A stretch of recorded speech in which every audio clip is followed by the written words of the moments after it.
एक व्यक्ति गांव में रहने वाला था और बहुत वैसे गांव में बिना पढ़ा लिखा, पुराने जमाने की बात, मेला देखने गया। वो मेला गांव से थोड़ी दूर पर लगता था, 4-5 किलोमीटर पैदल चल के गया। अब मेले में उसने तरह तरह की चीजें देखी। मेला पहली बार देखा था, बड़ा खुश हो रहा था। गांव का रहने वाला आदमी इतनी देर में घूमते हुए गया तो एक जगह उसने एक शीशा देखा, दर्पण, ऐसा आदमकद शीशा जो उसने देखा तो शीशे में उसने स्वयं को देखा।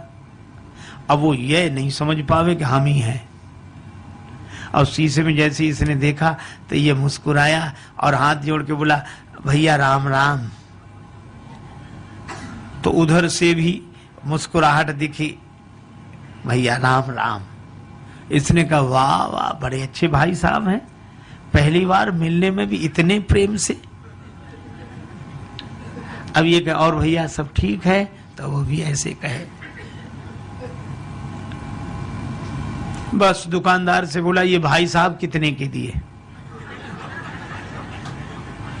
दुकानदार ने सोचा चाहे कोई दर्पण समझ के ले, चाहे भाई साहब, हमें तो पैसे से मतलब। बोले 2 रुपए के।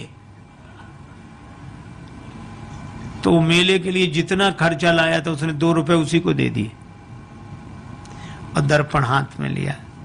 अब भाई साहब को बार बार देखे, बड़ा खुश हो।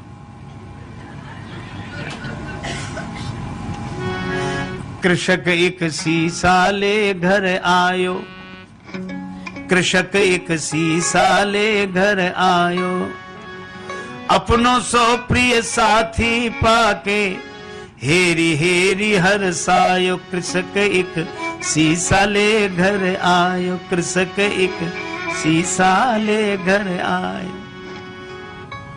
तन मन धन दर्पण पैवारे, दिन में कीतिक बार निहारे।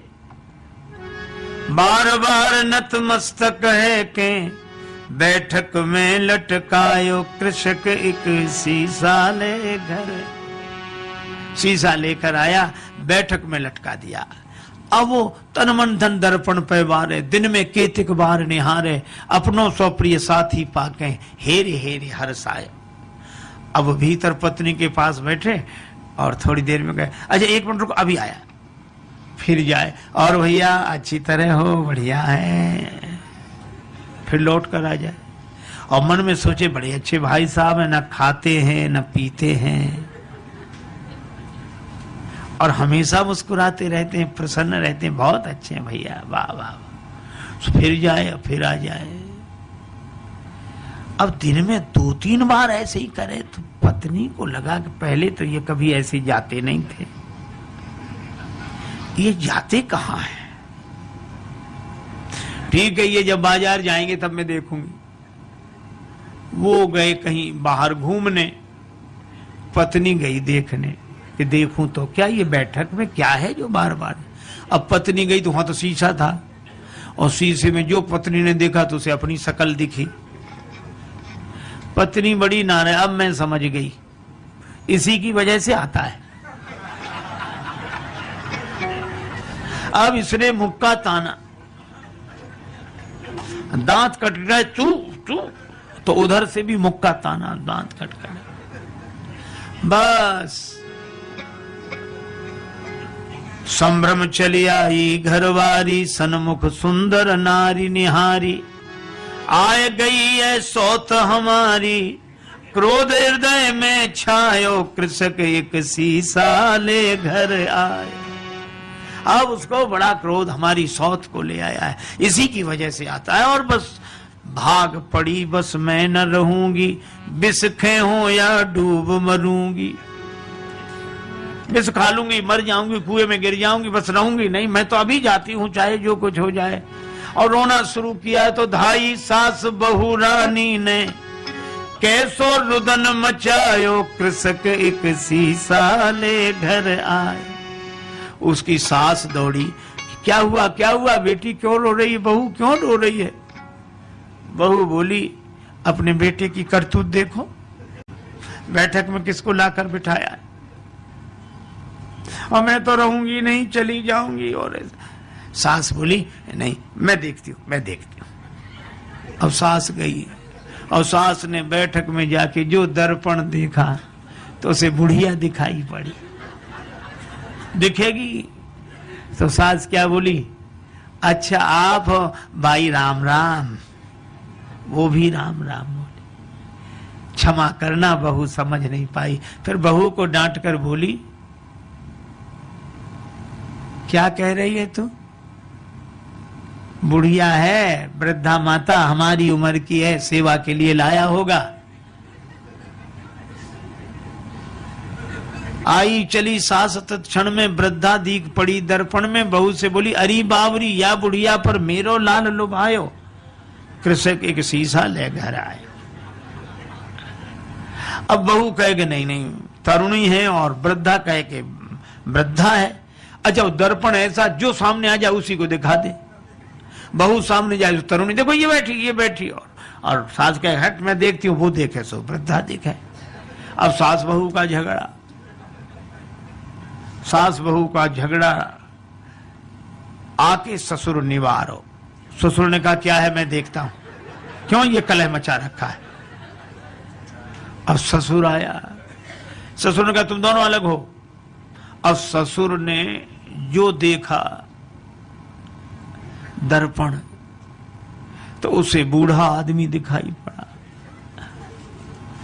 तो ससुर बोला, अरे भैया राम राम, आप हो, माफ करना ये समझती नहीं है। दोनों को फटकारा।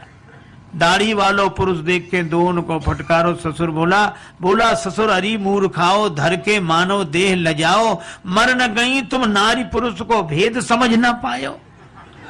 तुम स्त्री पुरुष का भेद नहीं समझ सकी। सास कहे नहीं है तो वृद्धा बुढ़िया है। ससुर कहे कि नहीं बूढ़े भाई साहब बैठे, और बहू कहे कि नहीं तरुणी है। अच्छा अब एक बात बताओ, इनमें कौन आदमी गलत बोल रहा है? कोई गलत नहीं बोल रहा है, पर प्रश्न ये कौन सही बोल रहा है? कोई सही नहीं बोल रहा है और कोई गलत नहीं बोल रहा है। इतने में वो व्यक्ति आ गया, गांव में गया था घूमकर। क्या है? मां बोली बैठक में किसको बिठाया है? वो बोला हमारे भाई साहब हैं। बहू बोली भाई साहब है। एक तरुणी को लाकर बिठाया। वृद्धा बोली नहीं वृद्धा है। और ससुर कहे, वो पिता कहे कि नहीं वृद्ध व्यक्ति है। वो कहे नहीं हमारी तरह युवक हैं। अब जो दर्पण के सामने जाए दर्पण उसी का चेहरा दिखा दे। अच्छा अब आप बताओ, शीशा से बनते शुभ दर्शन, तापे मचो घोर संघर्षण। और इसके हाथ में जाए शीशा, उसके हाथ में जाए, इसके हाथ में जाए, और ऐसे हाथों में जाते शीशा गिर गया, टूट कर टुकड़े टुकड़े हो गया। और जैसे ही दर्पण टूट गया तो दो बचे कि एक ही। फिर दूसरा कोई था ही नहीं, न भाई साहब, न तरुणी, न वृद्धा, न वो वृद्ध व्यक्ति। एक ही था और एक ही है और एक ही। देखो कितनी अद्भुत बात। इसी तरह वह एक अद्वैत परमात्मा ही है। प्रेम में वह अनन्यता में एक होकर रहता है, ज्ञान में वह अद्वैत में एक होकर रहता है। ये तो माया के दर्पण के कारण द्वैत की अनुभूति हमें होती है और हम अपने ही उस चेहरे को एक में दो देख लेते हैं, भाई साहब और ये और वो, सब सारा संसार बन जाता है। लेकिन एक आदमी की अंगूठी खो गई, बड़ा परेशान। एक महात्मा मिले, महाराज मेरी अंगूठी खो गई, आप तो सर्वज्ञ हैं, सब जानते हैं, तो बताएं मेरी अंगूठी कहाँ है, बड़ी कृपा होगी। महात्मा बोले मैं बता दूंगा। तो बताओ महाराज कहाँ रह गई? कुर्ते की जेब में है, तकिए के नीचे है, कि मकान में रह गई, कहाँ रह गई? अंगूठी मिल नहीं रही। महात्मा बोले अंगूठी कहीं भी हो, पर जहां भी होगी सोने में ही होगी। अंगूठी सोने से अलग हो ही नहीं सकती। हा? और सच्ची बात है, हम सबसे अलग हो सकते हैं पर भगवान से अलग हो ही नहीं सकते।